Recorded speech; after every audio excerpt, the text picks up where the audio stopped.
ಶಾಲೆಗಳಲ್ಲಿ ಇನ್ನು ಮುಂದೆ ಹಾಜರಾತಿ ಪ್ರಕ್ರಿಯೆ ಬದಲಾಗಲಿದೆ. ಅಂದ್ರೆ ಮುಖಚಹರೆ ಆಧಾರಿತ ಹಾಜರಾತಿಯನ್ನು ತರಲಾಗುತ್ತೆ. ಮತ್ತೆ ಹಿಂದಿನಂತೆ ತರಗತಿಗಳಲ್ಲಿ ನೀತಿ ಶಿಕ್ಷಣವನ್ನ ಬೋಧನೆ ಮಾಡಲಾಗುತ್ತೆ ಅಂತ ಹೇಳಿ ಶಿಕ್ಷಣ ಇಲಾಖೆ ಸಚಿವ ಮಧು ಬಂಗಾರಪ್ಪ ಹೇಳಿಕೆಯನ್ನ ಕೊಟ್ಟಿದ್ದಾರೆ. ಮುಂದಿನ 2 ತಿಂಗಳಲ್ಲಿ ಹಾಜರಾತಿ ಬದಲಾವಣೆಯಾಗಲಿದೆ. ಪ್ರಾಥಮಿಕ ಪ್ರೌಢಶಾಲೆಗಳಲ್ಲಿ ಎಐ ಐಡೆಂಟಿಫಿಕೇಶನ್ ಹಾಜರಾತಿಯನ್ನ ಮಾಡಲಾಗುತ್ತೆ ಅಂತ ಹೇಳಿ ಶಿಕ್ಷಣ ಇಲಾಖೆಯ ಸಚಿವ ಮಧು ಬಂಗಾರಪ್ಪ ಈ ರೀತಿಯಾಗಿ ಹೇಳಿಕೆ ಕೊಟ್ಟಿದ್ದಾರೆ. ಅಂದರೆ ಮುಖಚಹರೆ ಆಧಾರಿತ ಹಾಜರಾತಿಗೆ ಈಗಾಗಲೇ ಬಜೆಟ್ನಲ್ಲಿ ಅನುದಾನವನ್ನು ಇಡಲಾಗಿದೆ. ಶೀಘ್ರದಲ್ಲೇ ಇದು ಕೂಡ ಜಾರಿಗೆ ಬರಲಿದೆ. ನೈತಿಕ ಶಿಕ್ಷಣದ ಕೊರತೆಯಿಂದಾಗಿ ಮಕ್ಕಳು ಹಲವು ಸಮಸ್ಯೆಗಳನ್ನು ಎದುರಿಸ್ತಾ ಇದ್ದಾರೆ. ಬಾಲ ಗರ್ಭಿಣಿಯರ ಸಂಖ್ಯೆಯನ್ನು ತಡೆಗಟ್ಟುವುದು ಸೇರಿದಂತೆ ಮಕ್ಕಳಲ್ಲಿ ಮಾನವೀಯ ಮೌಲ್ಯಗಳನ್ನು ಬೆಳೆಸಲು ನೀತಿ ವಿಜ್ಞಾನ ಪಠ್ಯವನ್ನು ಕಲಿಸಲಾಗುತ್ತೆ. ವಿಧಾನ ಪರಿಷತ್ ಸಭಾಪತಿ ಬಸವರಾಜ ಹೊರಹಟ್ಟಿ ಸೇರಿದಂತೆ 22 ಸದಸ್ಯರಿಂದ ನೀತಿ ಶಿಕ್ಷಣದ ಕುರಿತ ಅಭಿಪ್ರಾಯವನ್ನ ಪಡೆಯಲಾಗಿದೆ.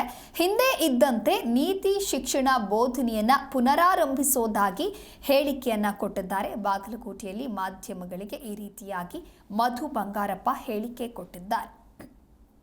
ಎಲ್ಲ ಸ್ವಲ್ಪ ಸ್ಮಾರ್ಟ್ ಕ್ಲಾಸ್ ಇದೆಲ್ಲ ಈ ವರ್ಷನೂ ಕೂಡ ಕೆಲವು ಬದಲಾವಣೆ ಒಂದು ತಿಂಗಳು 1.5 ತಿಂಗಳೊಳಗೆ ನಿಮಗೆ ಗೊತ್ತಾಗುತ್ತೆ. ಕೆಲವು ಬದಲಾವಣೆ ಮಾಡ್ತಾ ಇದ್ದೀವಿ. ಫೇಶಿಯಲ್ ಅಟೆಂಡೆನ್ಸ್ ಮಾಡ್ತಾ ಇದ್ದೀವಿ. ಫೇಶಿಯಲ್ ಅಟೆಂಡೆನ್ಸ್ ಭಾಳ ಮುಖ್ಯ. ಯಾಕೆಂದರೆ ಬೇರೆ ಸ್ಟೇಟಲ್ಲಿ ಮಾಡಿದ್ದಾರೆ, ನಾವಿನ್ನು ಅದೊಂದು ಇದರೊಳಗೆ ನಾವು ಹಿಂದೆ ಇದ್ವಿ. ಯಾಕೆಂದರೆ ಹಿಂದೆ ಅದೆಲ್ಲ ಪ್ರಪೋಸಲ್ ಇತ್ತು, ಅದು ಯಾಕೆ ಮಾಡಲಿಲ್ಲ ಗೊತ್ತಿಲ್ಲ. ಈಗ ಅದನ್ನೆಲ್ಲ ಕರೆಕ್ಷನ್ ಮಾಡಿ ನಾನೇ ಸ್ವಲ್ಪ ಟೆಕ್ನಿಕಲ್ ಇನ್ನೂ ಸ್ವಲ್ಪ ನನಗೆ ಸ್ವಲ್ಪ ಗೊತ್ತಿರೋದ್ರಿಂದ ಅದನ್ನು ಕೂಡ ಐ ಥಿಂಕ್ ಇನ್ನೊಂದು 1.5 ತಿಂಗಳು 2 ತಿಂಗಳೊಳಗೆ ಫೇಶಿಯಲ್ ಅಟೆಂಡೆನ್ಸ್ ಮಾಡಿದರೆ ಒಂದು ಉನ್ನತ ಸ್ಥಾನದಲ್ಲಿ ಆನ್ಲೈನ್ ಕ್ಲಾಸಸ್ಸು CET ಮತ್ತು NEET 25,000 ಮಕ್ಕಳಿಗೆ ಸರ್ಕಾರಿ ಶಾಲೆಯಲ್ಲಿ ಫ್ರೀಯಾಗಿ ಮಾಡ್ತಾ ಇದ್ದೀವಿ. ಅವರೆಲ್ಲ ಈಗ ಇಂಜಿನಿಯರಿಂಗು ಅದು ಇದಕ್ಕೆಲ್ಲ ಬರೆಯೋದಕ್ಕೆ ಈಸಿ ಆಗುತ್ತೆ. ನೀವು ಕಳಿಸ್ತಿರಲ್ಲ ಬೆಂಗಳೂರಿಗೆ ಮಕ್ಕಳನ್ನ, ಎಂಥದ್ದು CET ಇದಕ್ಕೆಲ್ಲ ಅಲ್ಲಿ ಬೇಡ ಸರ್ಕಾರಿ ಶಾಲೆಯಲ್ಲೇ 25,000 ಮಕ್ಕಳಿಗೆ ಕೊಡ್ತಾರನ್ನ ನಾನೀಗ ರಿಕ್ವೆಸ್ಟ್ ಮಾಡಿದ್ದೀನಿ.